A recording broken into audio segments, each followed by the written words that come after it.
Hi, and welcome to Best in Tesla. Volkswagen themselves is out saying they are no longer competitive. This really shows us how bad things are for Volkswagen internally when they are willing to come out and say this in public.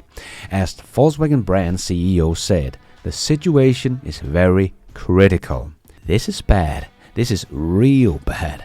The house is truly on fire. So let's check it all out and let's dive right in.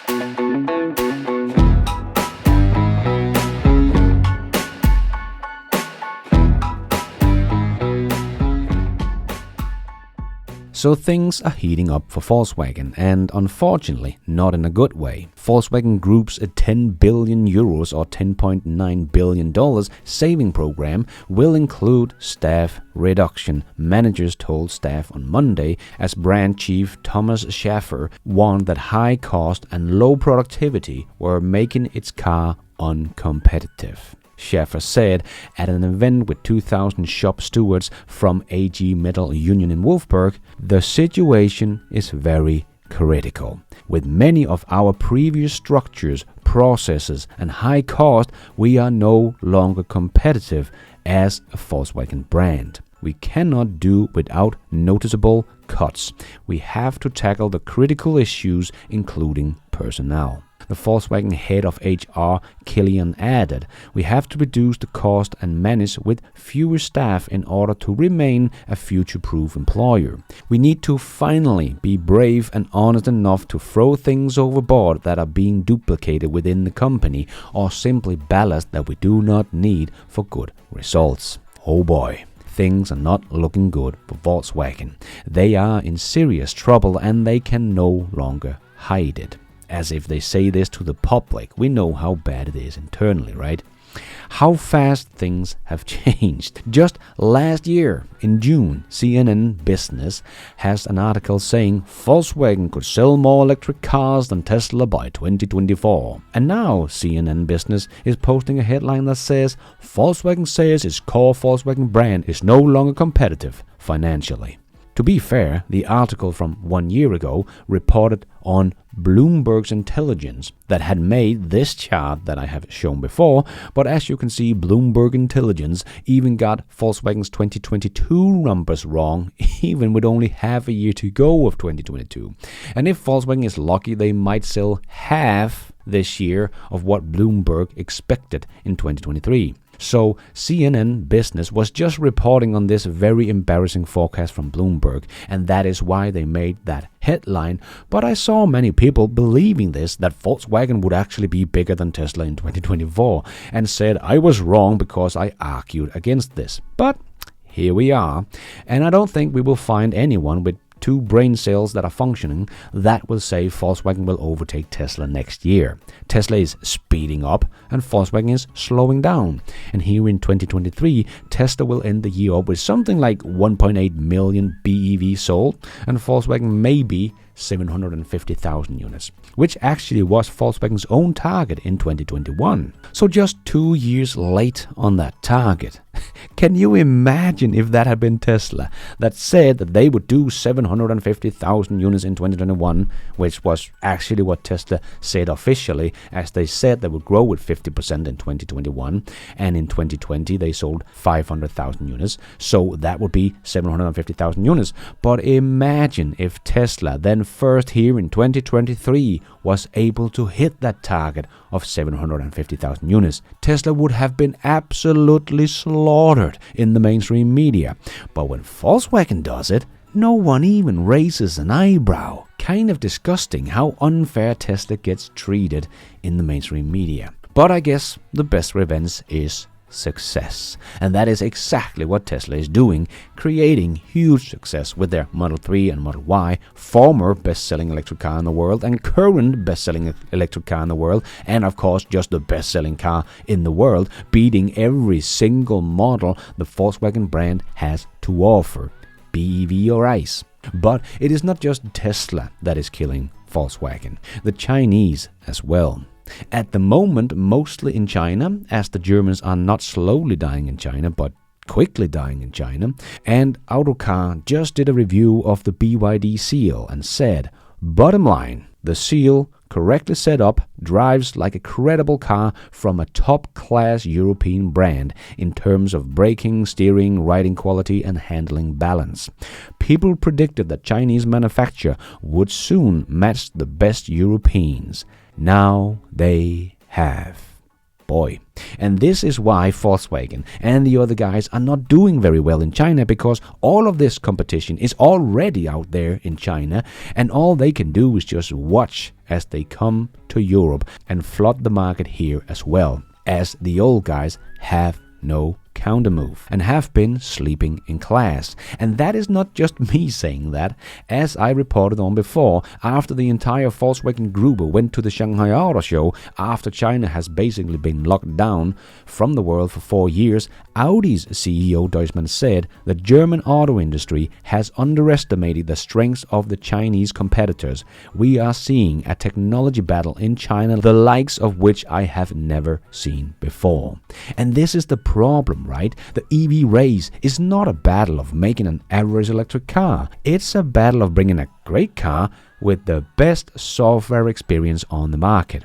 And here there is the Chinese and Tesla. And most other car manufacturers' software sucks. The legacy automakers thought they just needed to make an EV and everything would be fine. But as we can see now, that is not the case. Tesla sees no demand problem and will grow something like 40% this year, and is expanding their factory in Germany as we speak, while Volkswagen is cutting back on EV production and firing thousands of employees. And in the US we see Tesla still only have about 16% days of inventory. But EVs from legacy automakers are piling up because they did not come out with a compelling, competitive product. And 16 days of inventory is way below industry average. Here you can see the October number from Cox Automotive, and as you can see, the industry average at dealerships is 67 days, and the best on the list is Toyota with 33 days, and Tesla is at 16. Even Mazda CEO was out saying electric car inventory is piling up. EVs other than Teslas are not taking off. So we do see that the other automakers do know what is going on and what we've been talking about for a while. Tesla is not seeing a demand problem, but the other legacy automakers does see a demand problem for their EVs. Mazda is of course using this as an excuse to not make and sell EVs because they listen to what the customers want. Well, Mazda, you don't really make any EVs, so how do you know what your customers want if you don't really give them a choice? If you made a compelling EV as Tesla does, most people want one. It is the world's best-selling car, for crying out loud. But anyway, this is a very critical for Volkswagen that they don't have a compelling and competitive EV. Like Volkswagen said themselves, we are no longer competitive as a Volkswagen brand. The situation is very critical. That is not me saying that. I have been saying that for 4 years now on record here in Best in Tesla, but this is Volkswagen themselves saying this.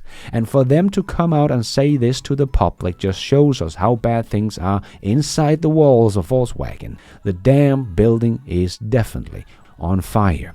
But I said this 3 years ago when I test drove the ID.3. It was a nice little EV, but too expensive for what you got.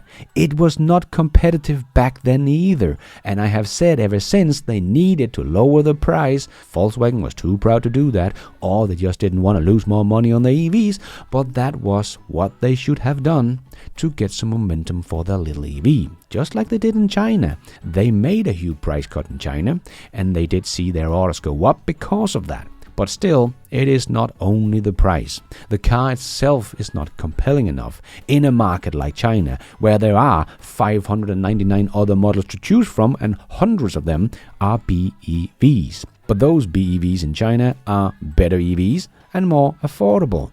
So it does not come as a huge surprise to me that Volkswagen is not growing much in China here in 2023.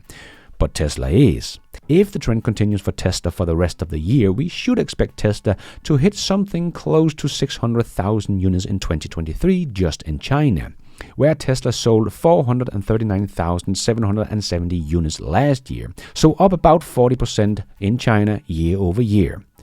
Funny how we have been hearing about Tesla's demand problem in China through the whole year, and they will end up with like 40% growth coming from an already high volume. So increasing their China sales with about 160,000 units. So to put that growth into a little perspective, the entire Volkswagen Group in the first 3 quarters has sold just about 117,000 units. So if they have a pretty good Q4 in China, they should end the year off with something between 160 to 170,000 BEVs sold in China. So basically, Tesla's growth in China is going to be Volkswagen Group's total sales in China. And the Volkswagen's growth in China is not going to be much more than 9 to 10%, even though they come from a much lower base, and the overall BE market in China has grown something like 35 to 40%. In Q2, BEVs was up 37%. And Tesla seems to end up with growth of 40% in China, and Volkswagen maybe 10%. So we can see Volkswagen is not keeping up with the market in China, where BEVs are already 25% of the market, and Volkswagen will probably end the year off with something like 8 to 10% of their production being BEVs, depending on how much their overall sales numbers end up being. But if they will sell something like 8.8 million vehicles in 2023, 750,000 of them being BEVs, that is only 8.5% BEVs. That is very low against the BEV market share we see in China and in Europe. So Volkswagen is really starting to feel the pressure, as they are now saying in public that the situation is critical and their BEVs are not competitive. And they are desperately trying to cut costs with more than $10 billion. I think this meme shows very well how the legacy automakers have been focusing on the wrong thing. Everyone is seeing a Tesla as this crazy spaceship with fast and fun acceleration and a mountain of entertainment with the world-leading software. But the Germans were standing on the sideline laughing at them, saying, "But we have better panel gaps." That is great. Show me just one person that has ever bought a car because of panel gaps. Before I learned about Sandy Munro, I didn't even know that panel gaps was a thing. But sure, the ID3 might have great straight panel gaps. But who cares? The ID family is still a boring car compared to what you can get from Tesla, BYD, XPeng, NIO, Polestar, MG, and all the other Chinese automakers that apparently, according to Autocar, matches the best European automakers now. This is really not gonna end well for Volkswagen.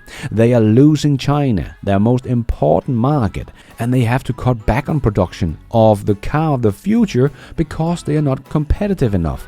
And their debt is one of the biggest in the world, and they still have to pay very high interest rates on that debt. The house is truly on fire. A lot has happened since their arrogant approach towards Tesla, only back in 2017. Jetzt muss ich dann doch mal einen Satz zu Tesla sagen, bei allem Respekt, es gibt auf dieser Welt Ankündigungsweltmeister, ich nenne keine Namen, es gibt Unternehmen, die verkaufen mit Mühe 80.000 Autos pro Jahr, Volkswagen 11 Millionen in dem Jahr, dann gibt es Unternehmen wie Volkswagen, die erwirtschaften pro Jahr einen Gewinn von 13, 14 Milliarden Euro, und wenn ich richtig informiert bin, vernichtet Tesla Jahr pro Quartal einen dreistelligen Millionenbetrag. Schmeißt die Mitarbeiter raus, wie sie lustig sind, also Sozialkompetenz, weiß ich nicht, wo das ist. Also da bitte ich jetzt wirklich mal die Kirche im Dorf zu lassen und nicht Äpfel mit Birnen zu vergleichen. Ja, Barbara.